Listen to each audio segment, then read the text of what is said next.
people that traveled a serious distance to share their experience from a very serious implementation of Nerves.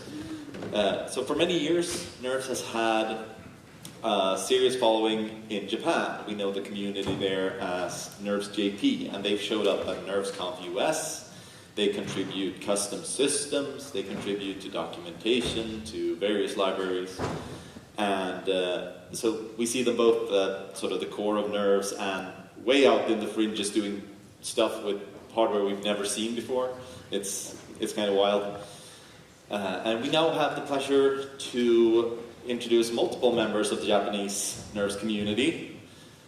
And first we have a professor at Koshi University of Technology who is also a manager at a renewable energy startup. Yutaka Kikuchi, presenting on how they apply Nerves to industrial control systems in hydroelectric power plants.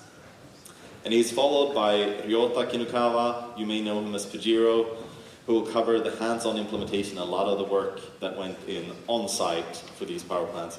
So give them a big round of applause.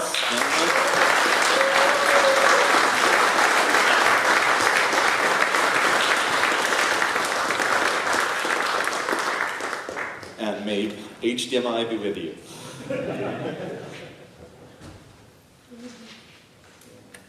Oh, it was coming.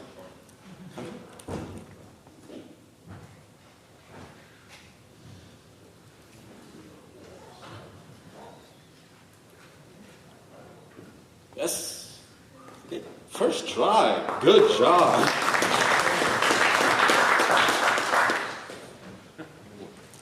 Darkness. Hi everyone. Good afternoon. Thank you for attending our talk. We are talking about our trial to apply Elixir for small hydropower plants. This experience is not just an example, but also richly suggestive for industrial applications with Elixirs. Today, we have two speakers for this topic. I'm Kikuchi Yutaka, call me Kikuta for short. There is Kinukawa-san, as known as Kojiro-san. He will talk the second part. Firstly, I want to thank our communities to support us, especially our project has been supported by the listed members of the communities, NervesJP, Kochi EX, and Beyond EX. Okay, let's start my part.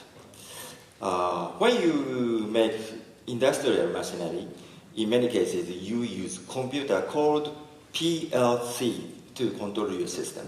PLC stands for Programmable Logic Controller.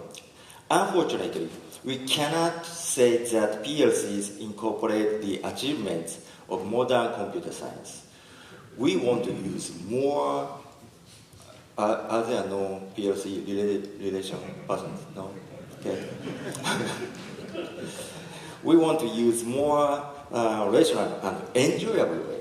So, but there have been some issues when we use Elixir or something to the industrial applications. We will show you how to solve the issues in this talk. We will speak in this order. First, our background, introduction to SHP. SHP means small hydropower plant, and our brief history. Second, I will show you some topics around hardware.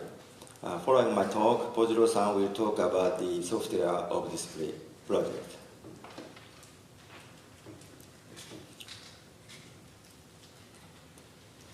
I'm introducing an overview of small hydropower plants, or SHP.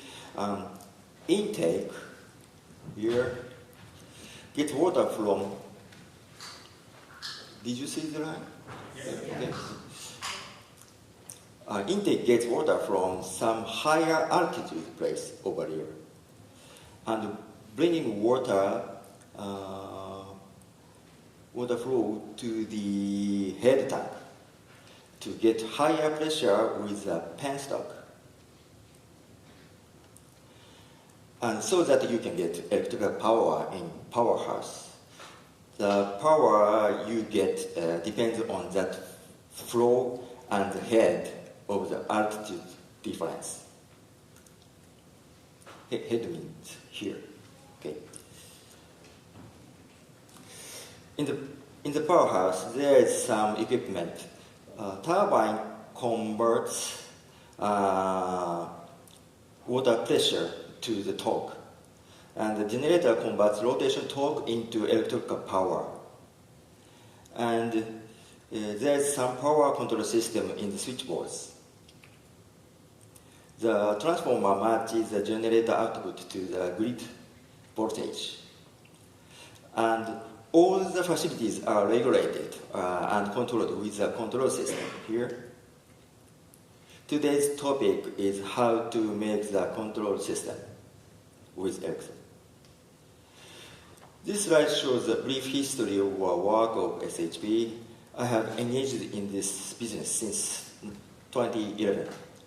I have decided to use Elixir in 2019. We use Nerves partially in some cases since 2019. In the latest case, we built up at the end of this May.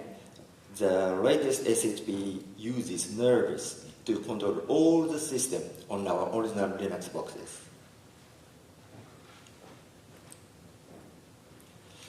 Let me show you where our latest SHP is. We are here. Japan is here. Yeah. So far. And we have much rain and snow at the mountainside of central Japan. So many SHPs are located around there.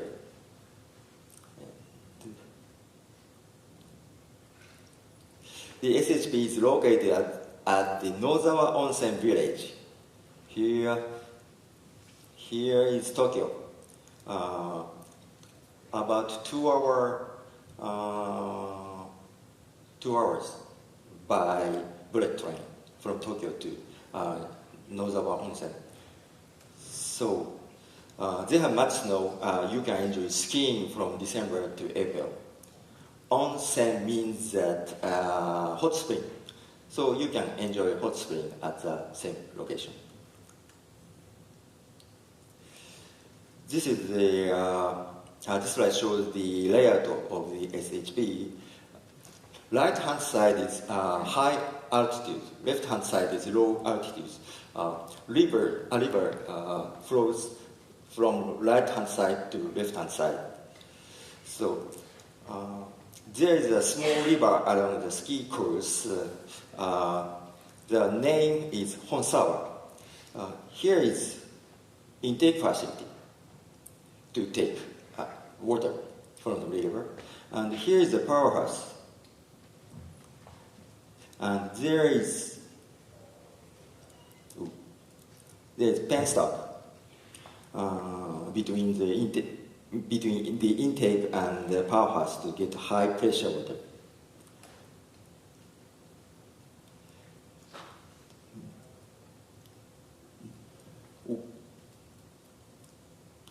Here is demand building, Nagasaka Center Ski House, that also have battery facility and a connection to the power grid.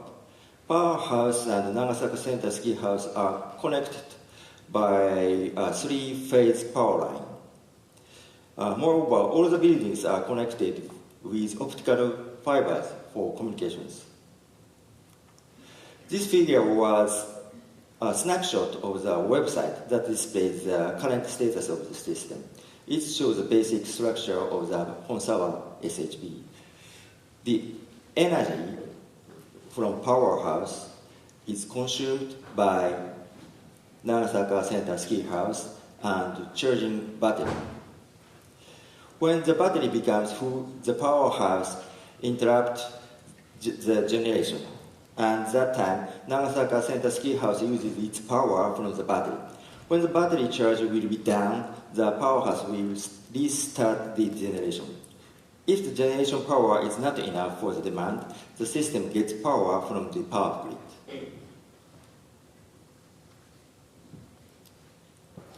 Before building SHPs, we made our original Linux boxes for Nerves. In 2019, there are not many commercial small Linux machines, Linux boxes, and no so much single-board computers can continue to run in heavy conditions. Conditions such as too low temperature, too high temperature, high humidity, vibration and physical shock, and dust.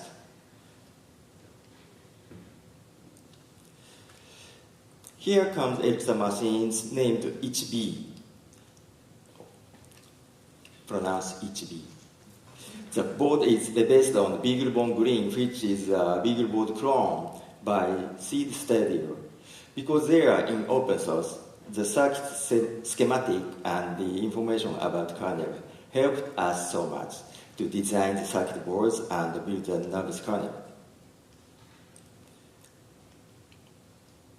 We checked with stress tests that include higher temperature test, lower temperature test, and higher humidity according to the IEC international standard.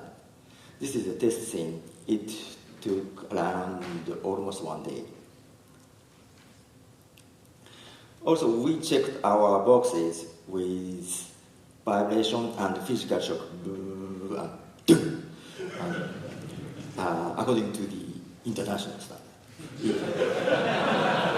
It was proven that our boxes are robust as conventional PLCs, commercial conventional PLCs.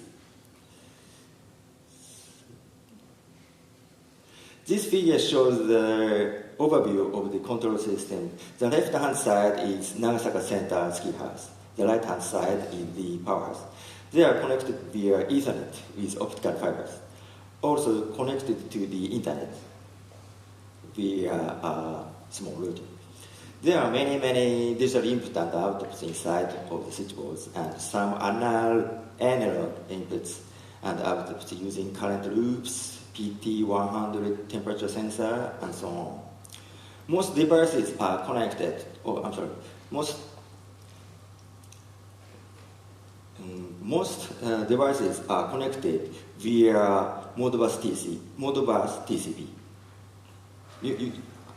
How many persons knows Modbus? Not so much. Okay, thank you. Why we adopt Modbus device in this case? Modbus is a very popular protocol for industrial use. And because we have been anxious about the continuation of Linux boxes, the lifetime of most SHPs are over 20 years, mainly over 50 years, and few SHP has been running over 100 years. How do you get the security to get Nerves machines after you will be gone? Okay, the answer is do not use any interface of Linux boxes. Instead, for connecting to all those devices, we completely use Modbus TCP. Modbus is a very popular protocol in the many industrial protocols. Because Modbus over TCP over Ethernet will live for a long time than you. Okay, so we determined that we should rely on Modbus instead of the other I/O interfaces.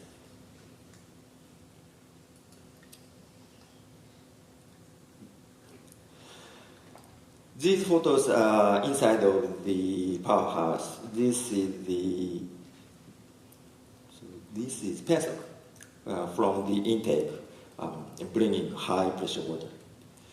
And this is a Pelton turbine, but axis is vertical, and here is synchronous generator.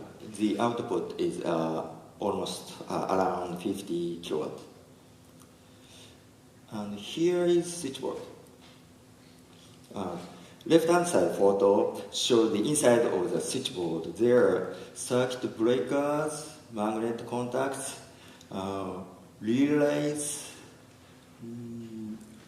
measurement instruments,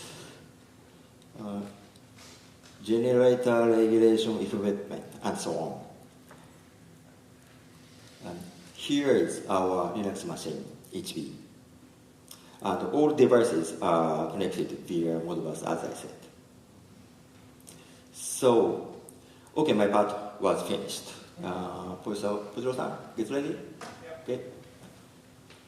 I'm sorry, there is no Elixir topic in my talk.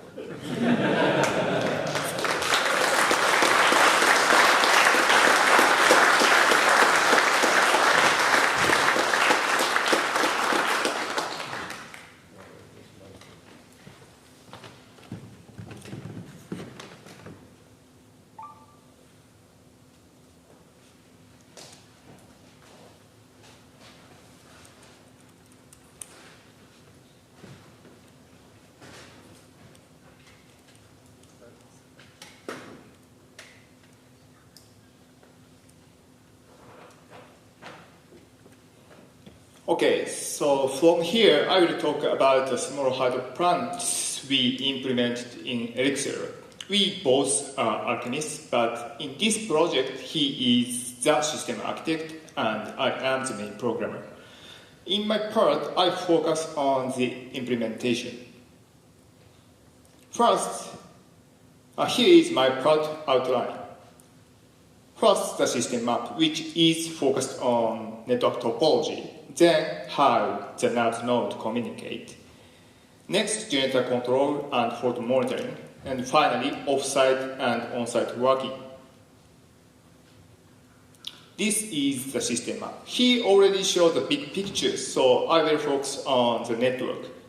On the left is the ski house. We had Modbus devices that read multimeters, battery SOC, and control digital input-output. We also have a NAV device that manages them.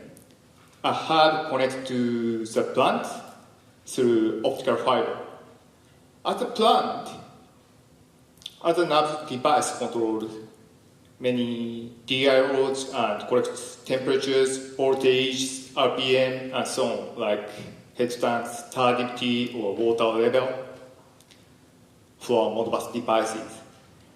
STC means supply-demand control. It monitors power balance and collects data and pushes it to the web. PGC means power generation control. It controls the power plant. Let me explain the devices inside the plant. Under PGC, we have Modbus TCP devices and a Modbus TCP RTU converter.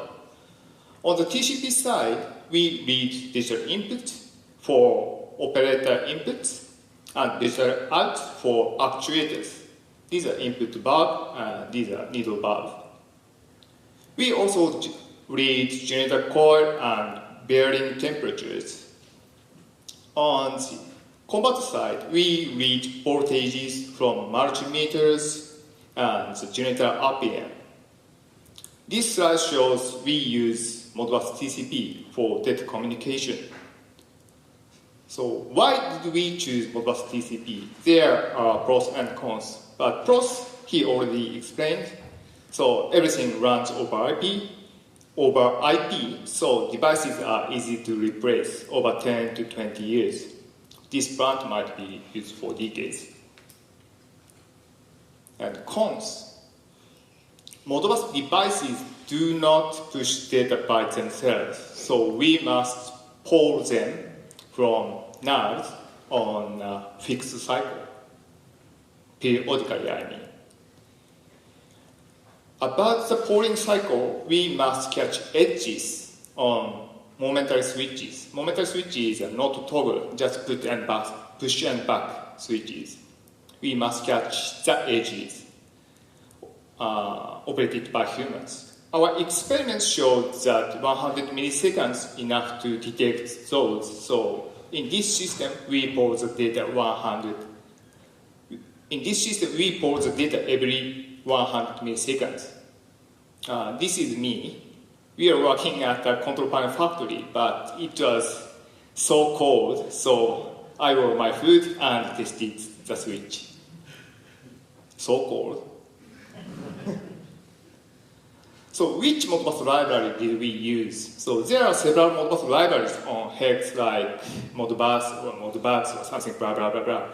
But we choose to make our own because I/O is the core of this system, right? So we wanted full control and free understand. So we wrote our own library, Modbus. If there is a bug, that's our bug, and we can immediately fix it ourselves. And let me introduce Modbus a little bit. Modbus is not special, but practical. It supports TCP and RTU. For TCP, we use Gen TCP in ARM. For RTU, we use circuits UART for RS485. Modbus supports both client and server, so it also can work as a gateway. The server can receive a request. The server can receive a request, changes the protocol, and send a new request to Modbus device. This is TCP to RTU and RTU to TCP, both supports. But in this project, we use Modbus for only Modbus TCP client. If interested, give it a try and give us feedback. And give a star on GitHub. Thank you. And now, node-to-node communication. We run two NAS nodes, SDC and DGC. They form an ARM cluster. We use two ways to communicate. One is GenServer call with global names, and the another one is ERPC call for remote procedure calls. With global names, we can call a GenServer across nodes. With ERPC, we run code on the remote node and get the results. On the plant side for control, GenServer call targets, GenServer names are explicitly defined because the generator control follows a well-defined procedure. So we use GenServer call with global names. On the SDC side, for data collection, pushing them to the web, requirements are flexible. So sometimes GenServers only have local names, so we use ERPC. Now, the control story. Let's dig in the control story. The generator and water turbine are a unit, the water turbine. Water comes from here and through input valve, spin the generator, control needle valves. Red is generator. This picture shows the turbine runner taken from beneath the floor. The needle valves shoots water jet. The jet hits the buckets and the generator spins. So we need to control the input valve and the needle valves to spin the generator. But we do not use any PLCs to control. So how do we control the plant with nerves? We wrote the control flow with GenServer. Let's take a quick look to run sequence. Each handle info, this is one, the another one is here. Each handle info is one step. Step 1 waits until the input valve is fully open. If it's not open, we retry this step again. If the step or the whole sequence times out, we go to a timeout step. When the input valve is fully open, we stop input valve opening, then open needle valve, and move to the next step. The next step waits for the RPM, the revolution, to rise. When the RPM rises, we enable the starter load, and starter load apply initial excitation and self-excitation. This starts power generation. I think this style is easy to read because each step says exactly what to do. So this sequence is for run. We also have other sequences like stop, minor fault, major fault, and emergency stop. Let me show you in a video how the sequence works. In this video, the input valve is already open, and we open needle valve a little bit. Water jet hits the bucket and RPM rises. We adjust opening, so the RPM hovers around 1200 RPM. I will explain why we hover around the RPM on the next slide. Okay. When conditions are met, the synchronizer tells the circuit breaker to close. Then the generator power flows to the bus, enabling power transmission. Okay, let me show.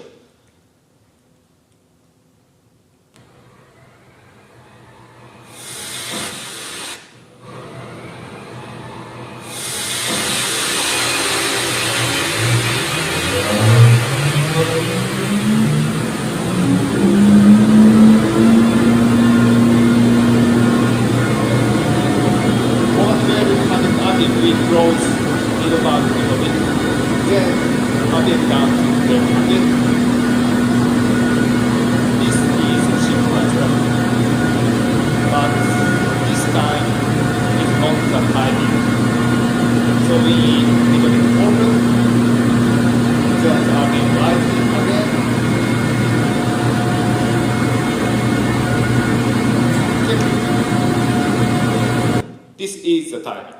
So water and generator sounds exciting, right? But to be honest, I was very scared about the big sound first time.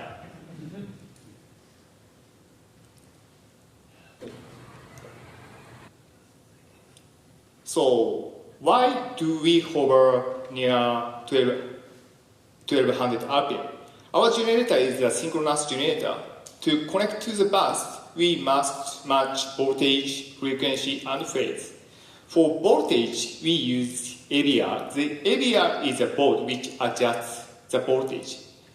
For frequency, we control the needle valve with an actuator. Because frequency depends on RPM, so we adjust RPM with the needle valve opening. For phase, this is very interesting because we cannot control it, so we try until it aligns. That's why we hover around 1200 RPM. When the phase matches, the synchronizer commands the breaker to close, click, and we are in sync with the bus. Nerves watches RPM and adjusts the opening. The AVR and the synchronizer handle voltage and phase. Nerves just enable them. Now, photo monitoring. Photo monitor checks, for example, node connectivity, head tank water level, and turbidity, or something. We collect those values and compare them with thresholds. If a threshold is exceeded, we run a fault sequence. This is simple, but what if the fault monitor crashes? Yeah, right. We must always stop safely. So stop safely even if what happens. So we added a simple watcher called FMM, the fault monitor. Sounds stupid, like meta monitor. So if the fault monitor crashes, FMM detects it and runs the emergency stop sequence. This is simple and effective. We test it. We also prepare for when our app fails, application stops, or nerves fails, mean nerves device is broken, nerves device fails. For this situation, we made a heartbeat. We toggle a digital out every second in software, and an external primitive device watches it. If the heartbeat stops, it triggers hardware emergency stop circuit, not sequence, circuit. I learned this pattern from automotive engine test systems. We stop the faults with hardware circuits. Okay, almost finished. Off-site working. So off-site, we design the system and read device manuals repeatedly. This is very normal step. But if the device behavior is unclear and the device is available, we buy it and test it, then we write the program. But in a large system, we cannot get every device in advance. For example, panels he said switchboard arrived on site, and actuators and generator also arrived on site. For that case, we test our programs using MOX and MOC library. We abstract devices behind interfaces and use MOX to test our control logic without physical hardware. So it's like testing code that calls external web APIs. It is very same. External web API, external web, external device, external something. So we can use MOX. With MOX, we define device behavior and verify our logic. This works very well.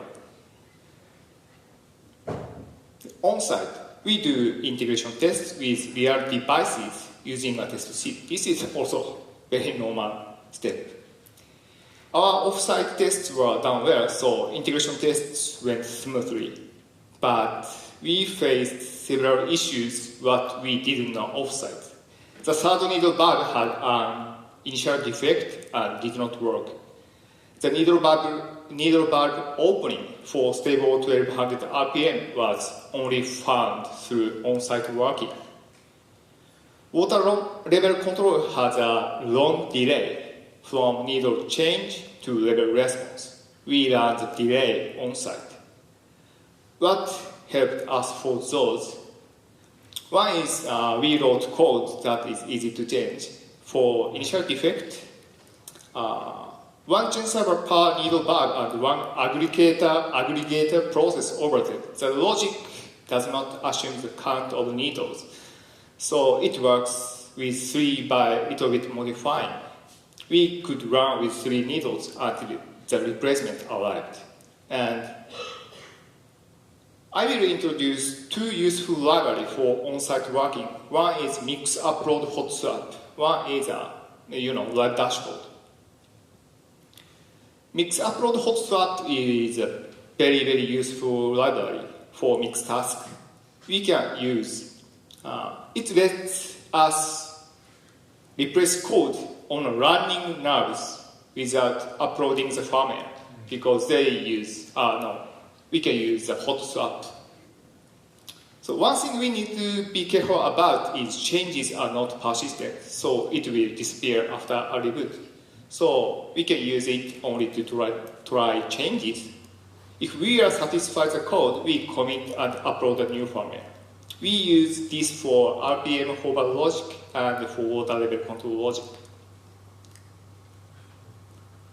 Live dashboard is also very useful. On the metric stuff, we draw trend graphs with telemetry data. So we use them for PI control tuning.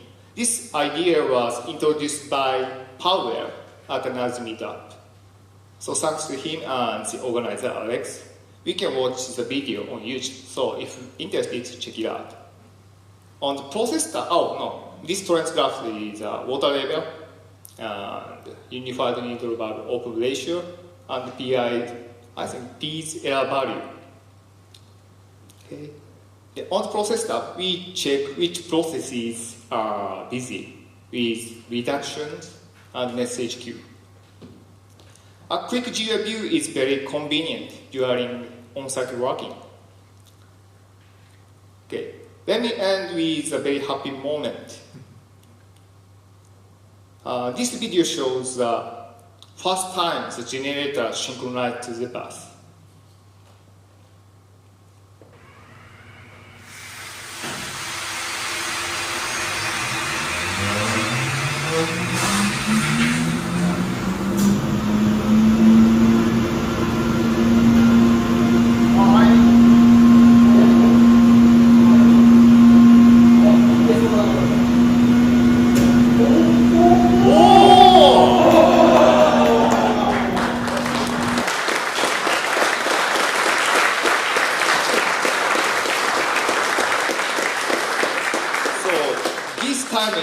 First time, so we are very worried about until it works, so we shouted, oh! So we are very happy.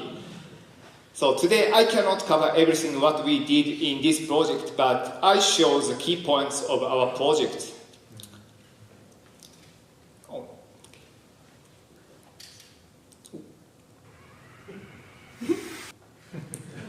that's the end of our talk.